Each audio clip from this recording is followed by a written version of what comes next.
Hello and welcome back to Myanmar Podcast Corner. I'm your host, July. And I'm Mo. It's great to be with you all again. Today we're diving into a really heavy but incredibly important topic, the upcoming election, specifically what's happening on the ground in the Sagaing region. That's right.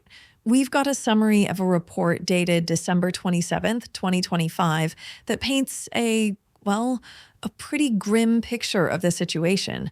The headline itself is Security Risks Impede Haphazard Election Preparations in Sagaing Region. Haphazard. That's a strong word, but from what this report says, it might even be an understatement. It really is. So let's get into the overview. The article basically says the election prep in Sagaing is chaotic. It's constrained by massive security risks. You've got the junta being super secretive about its plans. Right. And then on the other side, resistance groups are actively campaigning to disrupt the whole thing. And civilians, as always, are caught right in the middle. Caught between coercion, intimidation, logistical confusion. The report makes it sound like a free and safe vote is just completely unlikely. Yeah, pretty much impossible. The biggest thing, or one of the biggest, is the secrecy. The junta hasn't even publicly disclosed where the polling stations will be in many towns. Wait, really? So even if you wanted to vote, you might not even know where to go? Exactly. People in Myanmar and other towns just have no idea. And it's not just voters, it's civil servants, local administrators. Nobody knows how the vote is supposed to run. It creates this deep uncertainty. It's chaos by design almost. It makes voter access a nightmare. But then you have the other side of the coin, the active resistance. The report talks about anti-election groups and strike forces mounting these campaigns to discourage voting. And not just like asking people nicely. We're talking about billboards, local pressure. It's creating a climate where just showing up to vote could invite reprisals or violence. It's a coercive environment from all sides. That's the key takeaway. Civilians face coercion from the military to vote, and at the same time, they face threats from the armed opposition to boycott. It completely undermines any idea of free choice. You're damned if you do, damned if you don't. And what about the people actually trying to administer this election? Well, they're in danger too. The report points to past operations like the 2024 census, where enumerators and their armed escorts were attacked. Right, I remember hearing about that. So now those same kinds of threats endanger anyone involved: election staff, local officials, anyone. I mean, how can you have a legitimate election when the people counting the votes are running for their lives? You can't. It's that simple. All of these factors, the secrecy, the threats, the coercion, it just means the vote can't possibly meet international standards for freedom or fairness. The turnout, the results, it's all going to be distorted by fear and just a basic lack of access. And the report has specific examples. It's not just generalizations. It talks about those anti-election billboards near Budalin, the confusion in Myanmar. It really shows how this all intersects on the ground. Yeah, leaving ordinary people totally uncertain if it's even possible, let alone safe, to take part. And I think the broader point here is critical. This isn't just about Sagaing.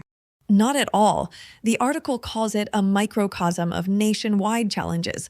Sagaing is a major theater of the armed resistance, so the problems there are just a reflection of what's happening across the country. Logistical breakdowns, security threats, competing pressures. This environment of violence and repression makes a meaningful election process pretty much a fantasy. So that's the current messy situation. But I think to really understand it, we need to zoom out. How did we even get to this point? The second part of the report is a timeline, and it's illuminating. Yeah, context is everything. And this timeline really lays out the root cause. It all starts, of course, with the 2021 military coup. In February 2021, the Tatmadaw seized power, dissolved the elected government, declared a state of emergency. That action set the stage for everything that followed, including these junta-run polls. And then came the promises. The military kept saying they'd hold elections, but they kept postponing them, extending emergency rule over and over. They only announced new dates when it suited their own security and political calculations. While all that was happening, the situation on the ground was deteriorating. Between 2023 and 2024, the armed resistance just escalated, intensified fighting across large parts of the country, undermining any semblance of nationwide stability. And that led to the major rebel offensives in mid-2024. That was a huge turning point. It threatened key cities. The front lines were shifting constantly. It made the whole idea of a nationwide vote completely unfeasible. You would think so, but despite all that, the junta went ahead and set this phased election timetable for late 2025 and into 2026. Right, aiming to fill seats in the Pithu and Amyotha Letwas, but almost immediately the international and local warnings started flooding in. Oh, absolutely. Observers, analysts, everyone was saying the polls would be flawed.